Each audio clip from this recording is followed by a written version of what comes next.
ETF index mutual funds నేర్చుకుని stock మార్కెట్లో రాణించాలనుకుంటున్నారా? వెంటనే ఈ నెంబర్కి కాల్ చేయండి. హాయ్ హలో నమస్తే, welcome back to our channel. ఈరోజు మనతో ఉన్నారు స్టాక్ మార్కెట్ అనలిస్ట్ అయిన సుందరరామరెడ్డి గారు. సార్తో మాట్లాడదాం. నమస్కారం సార్. నమస్తే. సార్, రీసెంట్గా యూఎస్ అయితే ఏదైతే ఉందో చైనా ప్రొడక్ట్స్ మీద టారిఫ్ ఛార్జెస్ అనేది పెంచడం జరిగింది.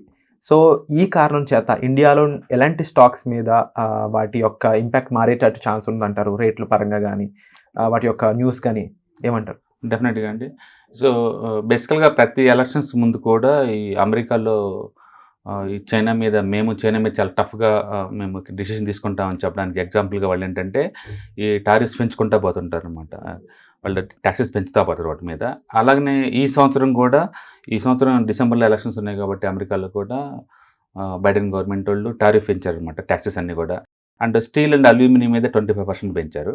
అండ్ సెమీ కండక్టర్స్ మీద అయితేనే 50% పెంచారు. అండ్ సోలార్ ప్యానల్స్ మీద 50% పెంచారు. అండ్ ఎలక్ట్రికల్ వెహికల్స్ మీద అయితే 100% పెంచారు. ఇంకా మెడికల్ డివైజెస్ అలాంటి వాటి మీద కూడా ట్యాక్స్లు పెంచుతూ ఉన్నారు. డెఫినెట్గా దానివల్ల ఏంటంటే ఈ చైనీస్ గూడ్స్ ఎక్స్పెన్సివ్ అవుద్ది అమెరికన్ మార్కెట్లో. డెఫినెట్గా ఇండియన్ స్టాక్స్కి ఏంటంటే ఇది ఫుల్ బెనిఫిషనరీ అనమాట. సో ఇప్పుడు స్టీల్ అల్యూమినియం మీద 25% పెంచారు కాబట్టి ఇప్పుడు అవి కాస్ట్ 25% ప్లస్లో అమ్మారు వాళ్ళు.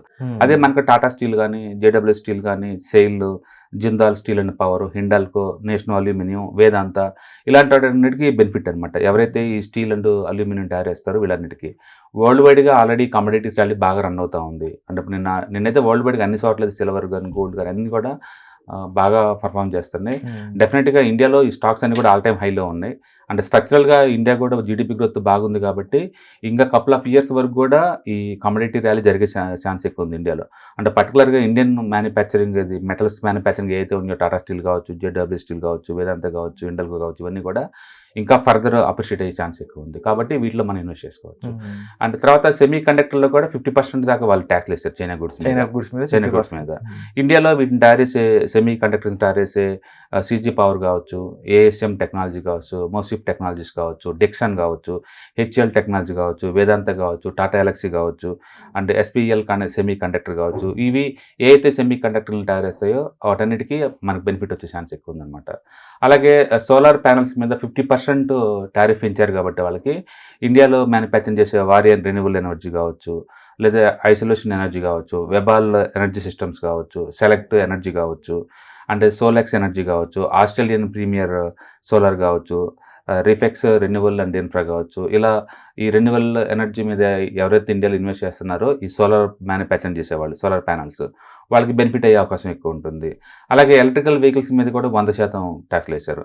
యాక్చువల్గా అమెరికన్ మార్కెట్లో డైరెక్ట్గా చైనీస్ చేయి కూడా వెళ్ళవన్నమాట అవి. బట్ చైనా వాళ్ళు బాగా సబ్సిడీస్ తోటి ఎక్కువ తయారు చేస్తున్నారు. ఫ్యూచర్లో అమెరికన్ మార్కెట్లో ఈవీస్ వచ్చే ఛాన్స్ ఎక్కువ ఉందని చెప్పేసి వాళ్ళు ముందే 100% ట్యాక్స్ చేశారనమాట. But Indian companies Tata Motors కావచ్చు, మహేంద్ర కావచ్చు, హీరో హోండా కార్ప్ కావచ్చు, వీళ్ళకైతే ఇలాంటి రిస్ట్రిక్షన్ లేదు కాబట్టి వీళ్ళు ఇక్కడ నుంచి ఎక్స్పోర్ట్ చేసే ఛాన్స్ ఎక్కువ ఉంది. కాబట్టి ఇండియన్ మార్కెట్తో పాటు అడిషనల్గా ఇప్పుడు అమెరికన్ మార్కెట్ కూడా బాగా అట్రాక్టివ్ తయారవుతుంది. సో ముందు రోజుల్లో మన కంపెనీస్ అన్నీ కూడా అమెరికన్ మార్కెట్లో ఎంటర్ అవడానికి ఈ చైనా మీద పెరిగిన టారిఫ్ మనకు బాగా యూజ్ అవుతుంది అనమాట.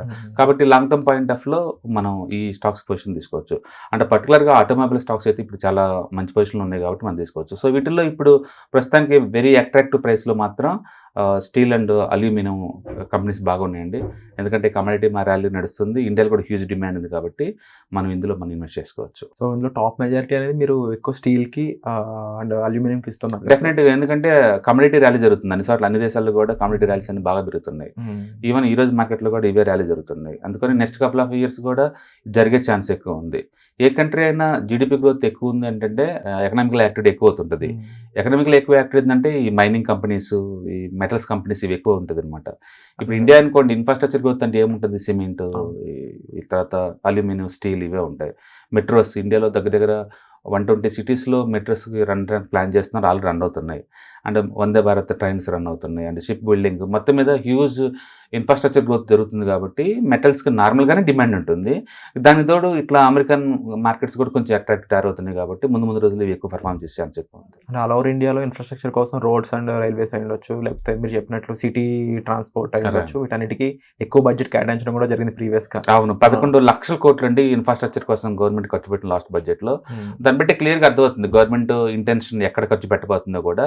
డెఫినెట్గా నెక్స్ట్ ఇయర్ బడ్జెట్లో కూడా రైల్వేస్కి టూ మచ్ ఇంపార్టెన్స్ ఇస్తారు, అండ్ షిప్పింగ్ ఇండస్ట్రీ కూడా వాళ్ళు ఫోకస్ చేస్తున్నారు, ట్రాన్స్పోర్టేషన్ అట్టాక్ ఇచ్చిస్తున్నారు కాబట్టి ముందు రోజుల్లో కూడా కంటిన్యూ అయ్యే ఛాన్స్ ఎక్కువ ఉంది. Wonderful sir. సో ఎవరైనా ఫోకస్ చేసి రన్ చేయాలి అనుకున్నప్పుడు ఈ స్టాక్స్ అనే కాకుండా ముఖ్యంగా అప్కమింగ్ ఇన్ఫ్రాస్ట్రక్చర్ ఏదైనా కూడా వాళ్ళు ఫోకస్ చేయొచ్చు. డెఫినెట్గా అండి. Wonderful sir, thank you so much sir. Suman టీవీలో మీ పర్సనల్ అండ్ బిజినెస్ ప్రమోషన్స్ కోసం కింది నెంబర్కి కాంటాక్ట్ చేయండి.